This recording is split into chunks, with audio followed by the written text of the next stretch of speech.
Shekinah, uma palavra que vocês já viram em diversos comércios, né? Dá a impressão até que o Brasil é uma nova Jerusalém. Nesta aula, investigaremos o que significa, afinal, Shekinah, presença divina. Vou comprar um carrinho pra vender sorvete. Eu vou empurrando atrás e você vai gritando na frente. Vai ser uma festa, uma alegria sem igual.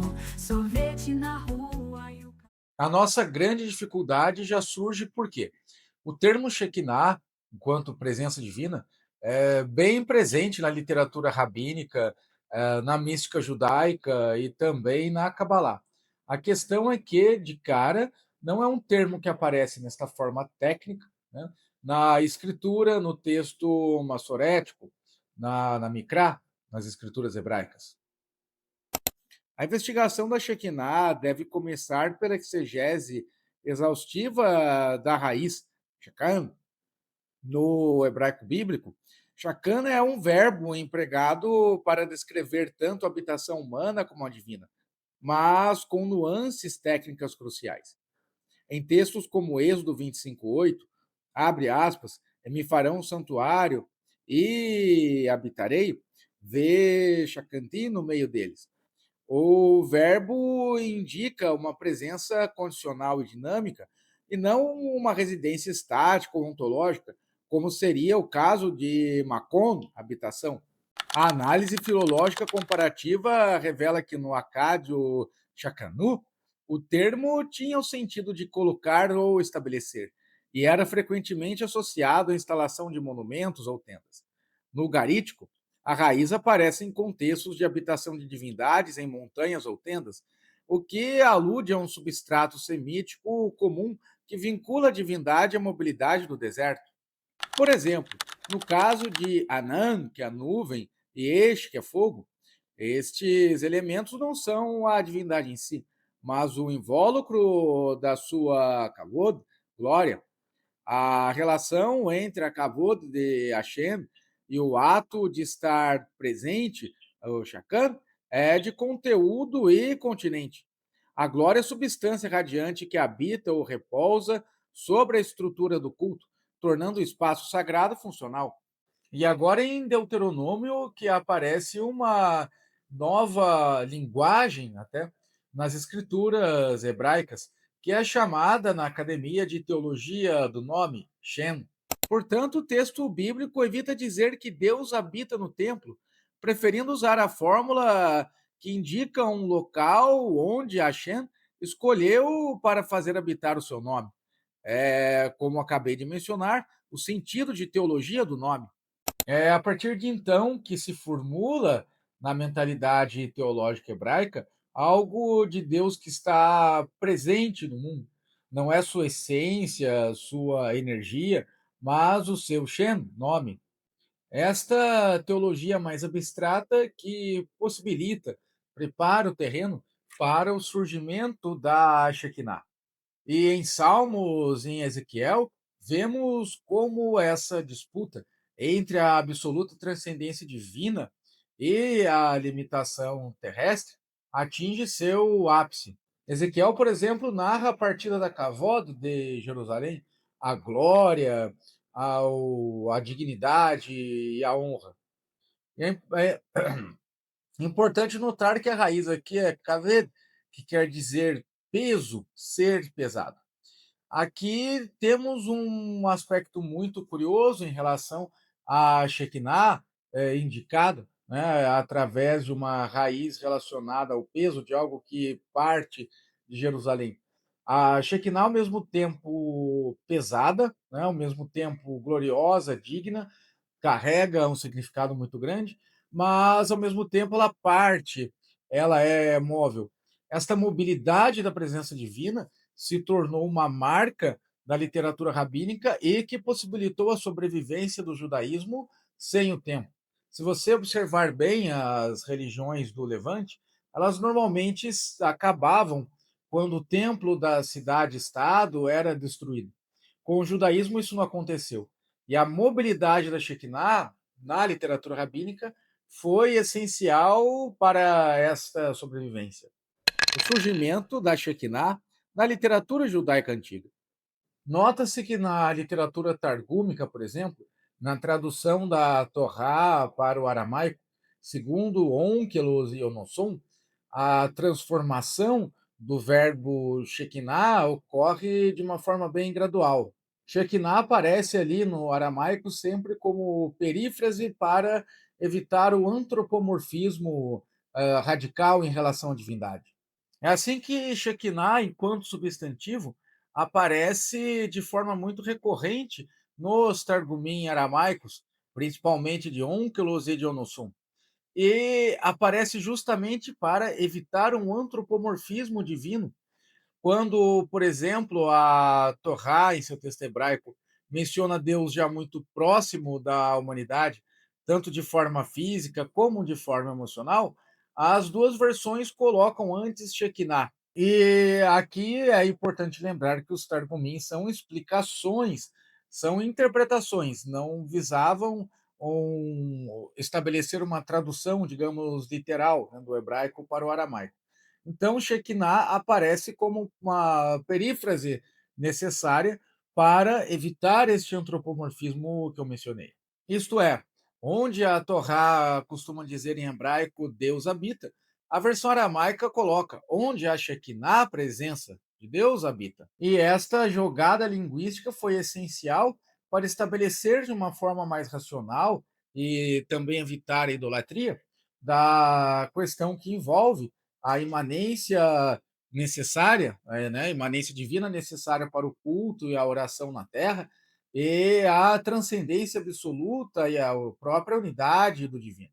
Isto é, a Shekinah é uma forma de explicar uma espécie de interface de Deus que atua entre o seu aspecto divino, transcendente, e a terra.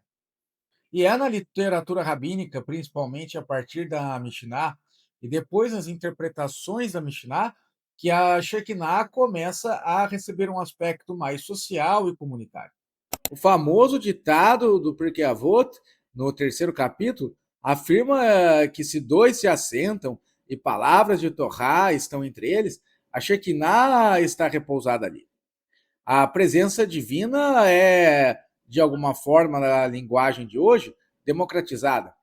Ela depende do estudo da lei e da conduta moral, isto é, uma ideia bem distante de algo que só estaria presente no sacrifício do templo. No Talmud, tanto no Bavili como no Yerushalayim, a Shekinah é descrita como algo que sofre junto de Israel. Abre aspas, do tratado Megilat, para todo lugar onde foram exilados, a Shekinah foi com eles, fecha aspas. Esta ideia de uma divindade que compartilha o destino humano representa uma revolução na história das religiões, afastando-se do motor imóvel aristotélico em direção a uma presença mais empática. O Midrash Rabbah e o Midrash Tanhuma aprofundam a simbologia da Shekinah ao associá-la à luz e à proteção. Em textos como Melchita de Rabi Ishmael, discute-se a relação entre a Shekinah e o Menra, a palavra ou logos. Enquanto Menra atua como agente da criação e do mandamento, a Shekinah é a qualidade da presença que santifica o espaço. Os Rahamim, os sábios da literatura judaica, utilizam a Shekinah para explicar como Deus pode estar presente em um local sem ficar limitado a ele, ou ser, por exemplo, como algo criado que, quando está presente em um local, está presente de forma integral. E comparam a Shekinah à luz do sol, que, por exemplo, quando ilumina um quarto com a janela aberta, não perde a ligação com a sua fonte e continua uma coisa só em relação à luz solar.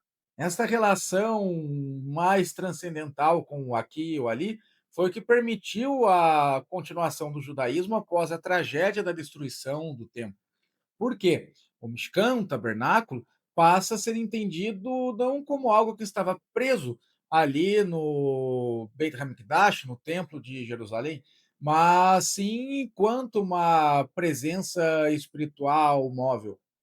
Já na antiguidade tardia, principalmente a partir da literatura de Recalotros Merkabah. Inclusive, tenho cursos e e-books sobre isso. Dá uma olhada aqui nos comentários. É que a Shekinah passa por uma grande virada. É a partir do terceiro livro de Enoque, que também deixo aqui nos comentários, nos fixados, que a Shekinah passa a ser passível, né, de algo que pode ser descoberto através de uma visão mística que o visionário ou o místico consegue alcançar em sua trajetória pelos sete palácios celestiais. E a identificação da Shekinah com categorias místicas envolve diretamente a sua identificação com a luz primordial. A literatura apocalíptica da antiguidade tardia, a luz primordial é algo que só será acessado depois do fim dos tempos, depois da transformação da Terra no mundo vindouro. Mas, de forma individual, ela pode ser acessada pelo místico que domina os segredos da purificação e da ascensão ritual através de orações e hinos especiais. Vejam que aqui a Shekinah deixa a sua função meramente linguística, quase que uma função que serve à teologia, para se tornar um objeto místico independente. E aqui essa transformação também se torna uma semente para outra revolução intelectual, teológica e até linguística que ocorre no judaísmo durante a Idade Média. A Shekinah também é associada ao que se a Kavod, o trono da glória, e cercada por legiões de anjos. A obra Shiur Komah, em tradução livre à medida do corpo, leva essa tendência ao extremo, descrevendo as dimensões antropomórficas da estatura divina, onde a Shekinah atua como a face visível de Deus, cujas dimensões transcendem o universo. Para Philon, a habitação de Deus no mundo é uma condescendência da sabedoria Chokhmah. Nos manuscritos do Mar Morto, a terminologia da Shekinah é marcada por uma pureza obsessiva. As comunidades do Mar Morto se enxergavam como um templo humano, onde o Ruach HaKodesh, o Espírito da Santidade, habita, antecipando a ideia de que a Shekinah reside na coletividade dos justos. Desenvolvimento medieval e Kabbalah. A revolução ocorre com o Sefer HaBahir, no século XII, que inaugura a Kabbalah como conhecemos hoje, e também com o Zohar, já no século XIII. Inclusive, tem um curso excelente sobre a Kabbalah, uma introdução à literatura da Kabbalah, no qual eu tratei essa questão do Bahir. No Zohar, a Shekinah aparece na última Sefirá, em Malchus, que é a do reino, da realeza, do nosso plano aqui, que ao mesmo tempo que a última Sefirá é a que sustenta Etz Haim, a árvore da vida, como um todo. Mas não foi só isso. Esta posição intrínseca da divindade no mundo manifestado é apresentada pelo Zohar como de caráter feminino. Esta alteração da Shekinah como um elemento de receptividade do mundo material foi a grande revolução no pensamento judaico. O Zohar apresenta também a Shekinah como a noiva de uma Sefirá que é apresentada com um caráter masculino, Faret. É assim que o drama do exílio judaico, da destruição de Jerusalém, do templo, é ligado diretamente ao drama cósmico que existe desde o princípio da manifestação da humanidade. Isto é, a Shekinah vaga pelo mundo em busca de seu noivo, de seu esposo, enquanto este caminho de vagar se dá no mundo das cascas das clipot. E aqui eleva o ser humano, a criatura, a um plano de partífice da realização divina. Por quê? A Shekinah, ela encontrará o seu esposo através das orações e dos tikkunim, das retificações das criaturas, para que ocorra a Yuhud, a união celestial entre a presença feminina e Tfaret, o aspecto masculino. É aqui que o grande Tzhak Luria, o Ari, o Arizal, o leão da Kabbalah, estabelece uma explicação mais profunda e até, ao mesmo tempo, didática sobre este drama cósmico. Diz o Ari que a manifestação se dá através do rompimento dos vasos, onde as faíscas divinas são espalhadas pela manifestação, por aquilo que denominamos de criação. E a tarefa do homem, do ser humano, nesta correção, é fazer com que as faíscas se encontrem, que as faíscas sejam restauradas em uma centelha só. Ao mesmo tempo, enquanto vaga pelo mundo das clipotes procurando seu esposo, a Shekinah atua como uma espécie de luz para que os homens, através desta luz, digamos, incompleta, sejam capazes de operar através do cumprimento dos mandamentos, das orações e retificações, este processo de reunião das faíscas. Interpretação antropológica. Aqui é muito interessante observar como a Shekinah foi se transformando no pensamento judaico. A experiência do exílio foi fundamental. Por quê?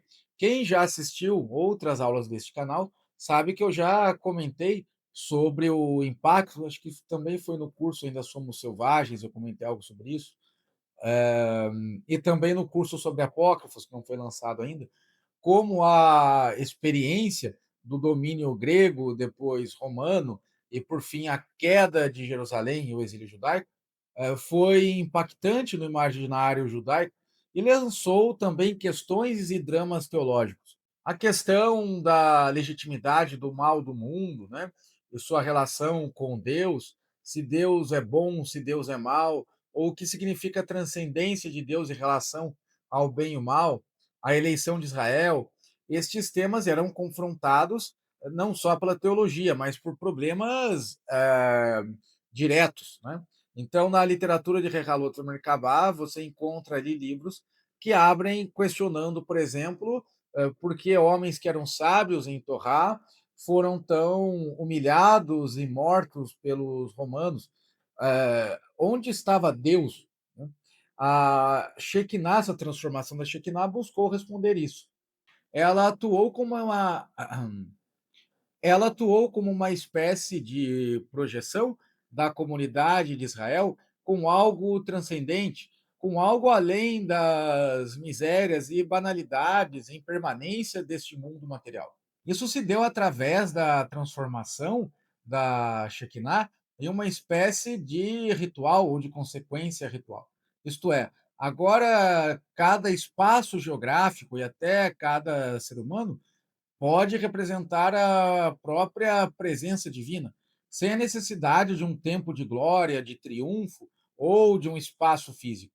Victor Turner fornece uma chave de leitura essencial através dos conceitos de liminaridade e comunitas.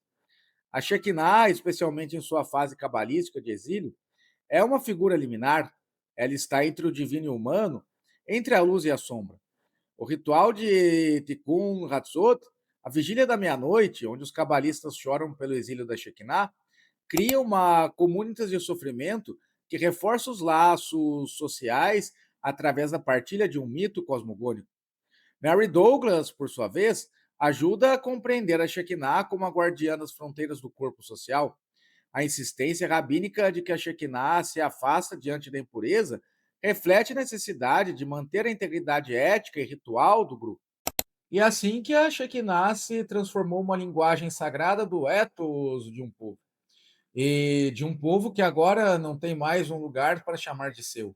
Ao identificar o exílio político com o próprio exílio do divino, através da Shekinah, o ethos judaico conseguiu encontrar uma resposta para sobreviver com sua identidade em eras de desespero e sofrimento. Ao contrário de outras cidades-estados, reinos e povos do Levante, que justificavam a sua existência através de uma presença da divindade em um determinado espaço, templo ou cidade, a Shekinah conseguiu fazer o povo hebreu sobreviver a partir de um paradigma completamente oposto.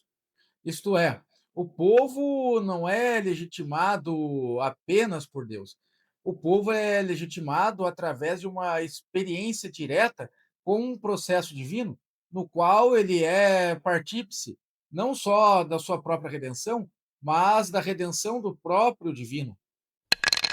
Interpretação psicanalítica.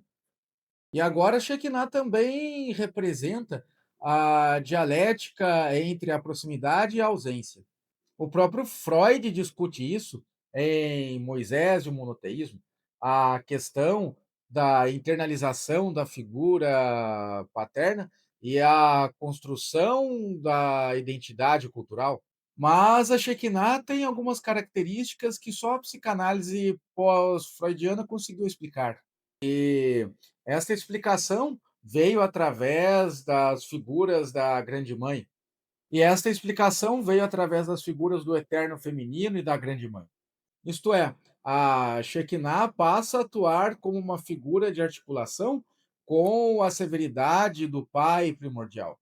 Então, o próprio vagar da Shekinah no mundo, que a Kabbalah constrói, não deixa de ser aquilo que o Lacan considerava da busca pelo outro, agora projetada em um espaço que busca, através da metafísica, a construção de uma sobrevivência cultural. Isto é, a Shekinah é a própria presença da ausência e é melhor sentida no exílio, quando ela é sentida, conforme já explicamos, até de uma forma mais individual. É curioso notar que isso também está presente na literatura indiana. Quando você lê, por exemplo, que Rama não consegue ficar com Sita ao final do épico Ramayana, ou que o próprio Krishna não realiza o seu amor de forma presencial com a sua consorte favorita Radha, você consegue entender melhor o que a filosofia Vaishnava explica sobre essa questão da presença na ausência como a maior forma de amor. Aquilo que não parece um amor realizado, nesse sentido, se torna um amor supremo. A necessidade também de integrar o feminino da divindade no masculino também é um processo de individuação coletiva. Também não podemos esquecer que ela desempenha um papel da nostalgia, da proteção feminina, proteção materna primordial, o estado uterino. É assim que tanto a Shekinah como o Mishkan, o tabernáculo, protegem o fiel em uma espécie de útero simbólico e útero eterno contra as maldades e mazelas do mundo. Discussão historiográfica. O estudo historiográfico sobre a Shekinah possui duas correntes principais. A primeira é de Gershom Scholem, que é a chamada Escola de Jerusalém. E uma segunda é a chamada Escola Ocidental, composta por historiadores ingleses, americanos, alemães, né, e, de uma forma minoritária, de outros países da Europa. Scholem enxergou que a Shekinah é a comprovação de que a religião judaica não era só um monoteísmo radical, mas, na verdade, um processo muito complexo de diversos fenômenos míticos. Scholem enxergava a doutrina cabalística da Shekinah como uma tentativa rabínica de criar uma espécie de filosofia um tanto mais racional para reprimir as tendências mais místicas ou que poderiam levar ao politeísmo da gnose, que a Kabbalah havia absorvido de diversos contextos europeus. Moshe Idel concorda com Scholem até certo ponto, mas discorda em outro, inclusive algo que eu também abordei no curso que tem as aulas sobre o Bahir. Para ele, havia uma certa continuidade entre os elementos que Scholem denominava de gnósticos com a literatura rabínica. Isto é, estes elementos da literatura cabalística para Idel já estavam presentes no judaísmo desde a era talmúdica. Elliot Wolfson introduziu uma crítica fundamental ao analisar a Shekinah através das lentes de gênero e linguagem. Wolfson desafia a ideia de que a Shekinah representa um feminino independente e diz que, na economia simbólica da Kabbalah, ela é frequentemente vista como um espelho do masculino ou uma parte que deve ser reabsorvida através do falo divino. Essa perspectiva desconstrói a leitura romântica da Shekinah como uma deusa judaica. Peter Schaeffer questiona a datação e a Peter Schaeffer questiona a datação e a linearidade do desenvolvimento místico, alertando para o perigo de projetar conceitos medievais de volta ao período do Segundo Templo. A escola europeia tenta abordar esta questão de uma forma mais historiográfica, ignorando uma análise tão profunda quanto a feita por Scholem e por Idel, que tenta fazer uma conexão, digamos assim, entre os aspectos teológicos, sem observar muitos saltos históricos. A dimensão ética é a Shekinah no pensamento de Maimônides e Narmânides. E a recepção do conceito de Shekinah também foi um tanto complicada na própria Idade Média. Maimônides, por exemplo, teve uma grande dificuldade para encaixar o contexto da Shekinah no Guia dos Perplexos em sua filosofia mais racionalista aristotélica. Para conseguir isso, ele deu uma resumida na Shekinah. Ele a colocou como a luz criada, uma luz que Deus manifesta no plano físico para legitimar, por exemplo, um evento de profecia ou de sua manifestação direta na Terra. Isto é, ele coloca a Shekinah como uma espécie de ferramenta simbólica ou como uma figura de linguagem para que o homem possa entender como o divino se manifesta no mundo. E retira da Shekinah qualquer aspecto de divindade ou qualquer aspecto de complemento, porque, para Maimônides, monoteísmo representa um Deus absoluto, mas não só absoluto, um Deus que é essencialmente simples. Então, para que essa simplicidade de Deus não seja confundida também com a nossa simplicidade ou negada através da atribuição de uma complexidade maior ao Deus Uno, Maimônides transforma a Shekinah nesta luz criada em uma, como mencionei, figura de linguagem, ferramenta pedagógica. Já Narmandes foi por um caminho oposto ao de Maimônides. Ele resgatou os antigos motivos e temas da literatura de Rehalot e Merkavah e também forneceu uma explicação mais filosófica. Ele definiu a Shekinah como uma emanação que vincula o mundo inferior ao superior. E aqui temos a grande diferença, inclusive, entre a própria visão da prática religiosa entre Maimônides e Narmânides. Para Maimônides, a prática religiosa, da ritualística até ao estudo da Torá, se define através da contemplação intelectual da transcendência. Já para Narmandes, temos aqui quase que a mesma teologia que da Kabbalah, que, na verdade, a vida religiosa é uma prática direta na própria divindade. A ética recorrente dessas visões também diverge. No racionalismo maimonidiano, a Shekinah repousa sobre o intelecto abençoado. Ela também é o prêmio da excelência cognitiva e moral. Já na linhagem de Narmânides, a mística que antecipa a Kabbalah teosófica, a Shekinah é uma realidade que exige cuidado e manutenção através dos mandamentos. O pecado aqui já é um ato que fere a Shekinah e força seu afastamento. Essa concepção transforma a ética em responsabilidade cósmica, onde o comportamento humano afeta diretamente a economia interna da divindade, um tema que se tornaria o pilar do pensamento racídico posterior. A Shekinah na mística do alfabeto e o Sefer Yetzirah. A relação entre a Shekinah e a linguagem é explorada de forma seminal no Sefer Yetzirah, o livro da formação. Embora o texto não utilize o termo com a mesma frequência do Zohar, ele estabelece a base para a compreensão da Shekinah como uma estrutura linguística. O universo é criado através de 32 caminhos de sabedoria, compostos pelas 10 Sefirot e pelas 22 letras do alfabeto hebraico. A Shekinah, enquanto Malchus, o reino, é o receptáculo final de todas essas energias linguísticas. Ela é a palavra que dá forma à matéria. Esta abordagem mais filológica do sagrado também é trabalhada no Sefer Yetzirah, mas a figura da Shekinah aparece melhor explicada no Tikunei HaZohar, da Shekinah, enquanto este elemento linguístico do sagrado. Ali, as letras hebraicas, a Ktav Shuri, e também os sinais massoréticos, Nikudot, que marcam as vogais do idioma hebraico, são colocados como adornos da Shekinah.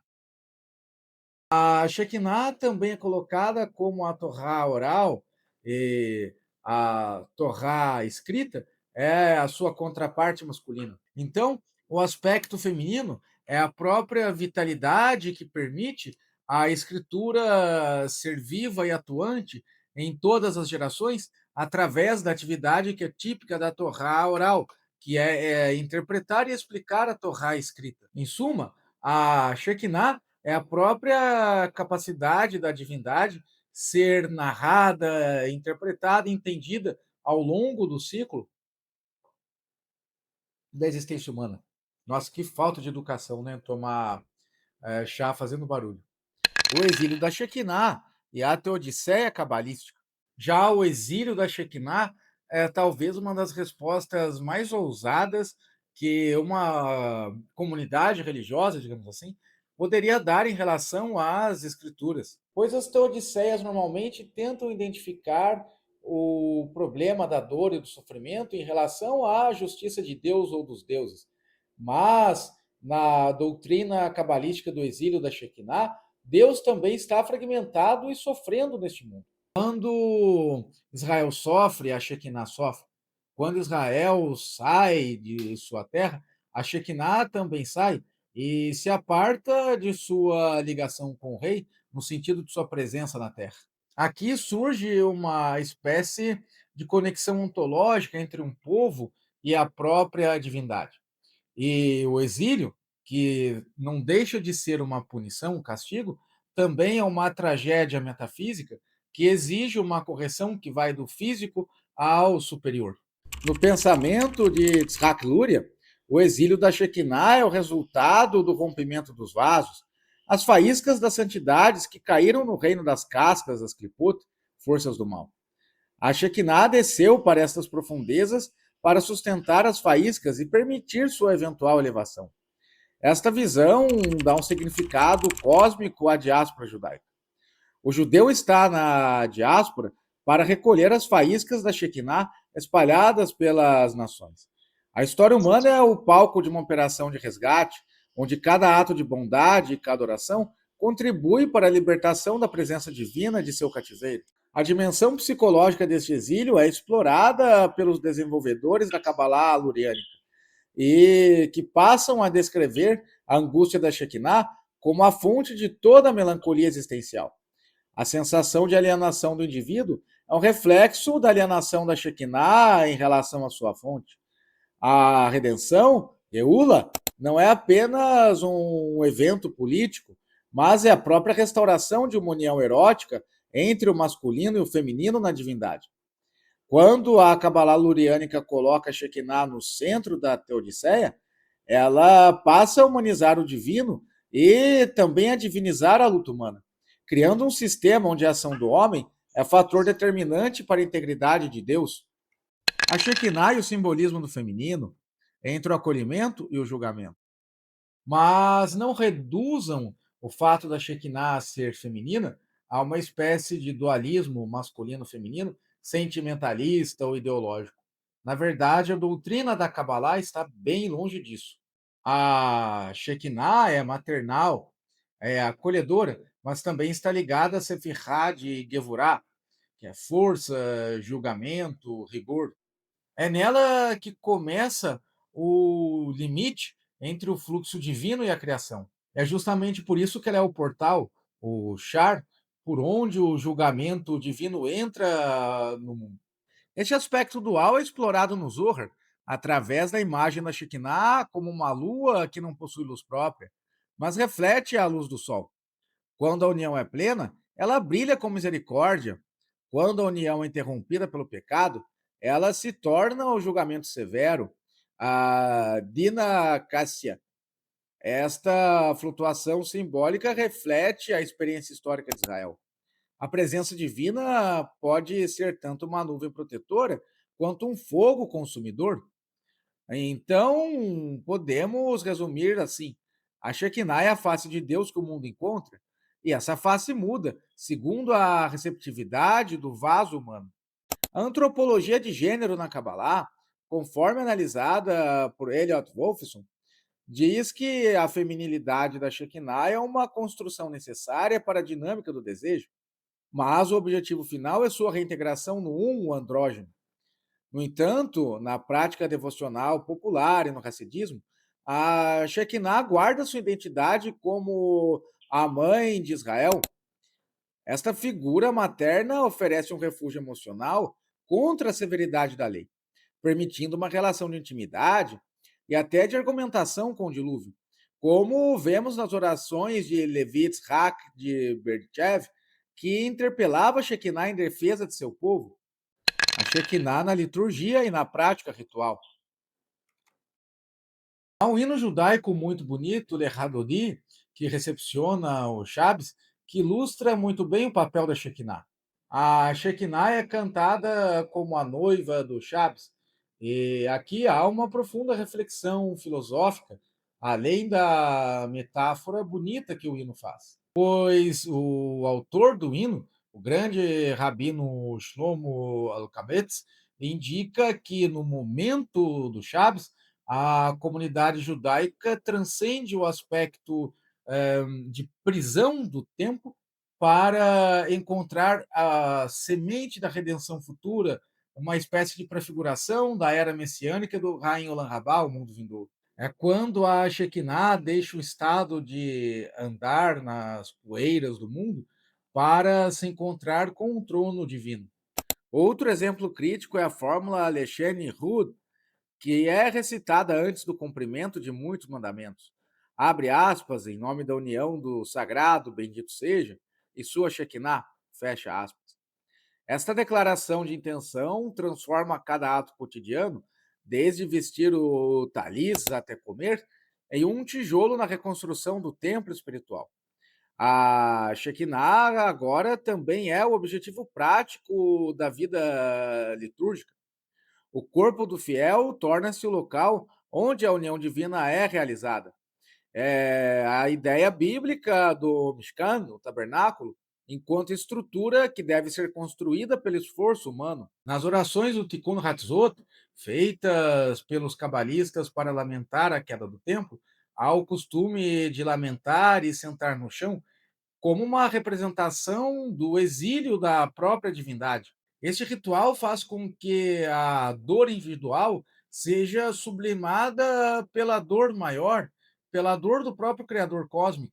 E aqui é muito curioso porque se você tem, por exemplo, na interpretação maimonidiana, algo mais abstrato para racionalizar o divino, aqui já temos o oposto.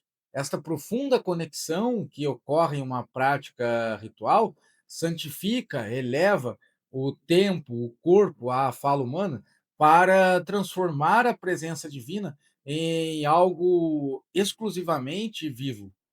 Shekinah e a natureza. A imanência cósmica.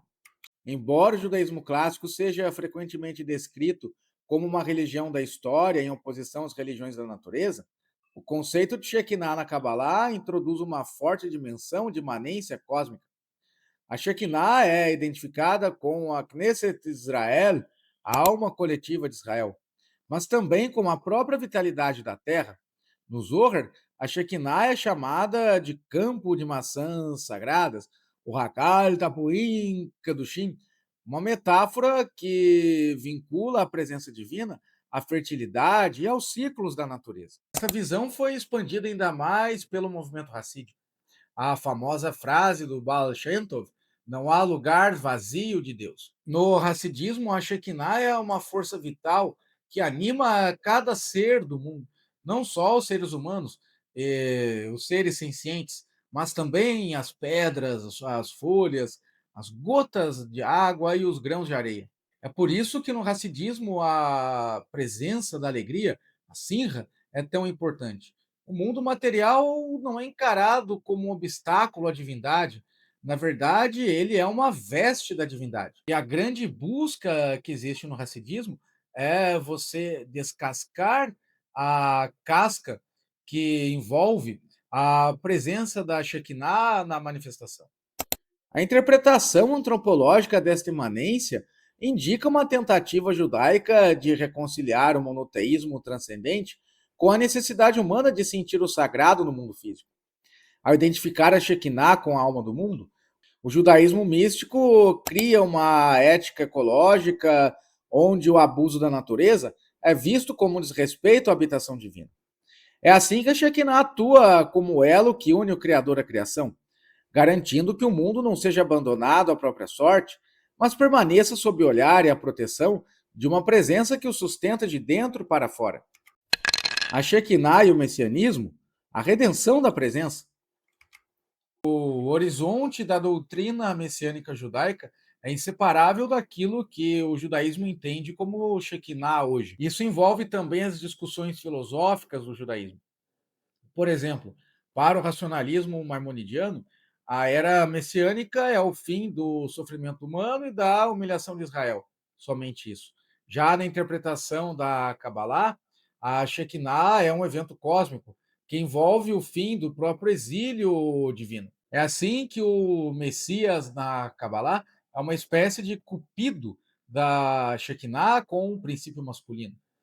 Ele faz finalmente a união entre Malchus, o nosso plano, e Tfarit. Esta visão messiânica confere a Shekinah um papel ativo. Ela é a força motriz da era messiânica. O sofrimento da Shekinah no exílio é o que pressiona o fim dos tempos.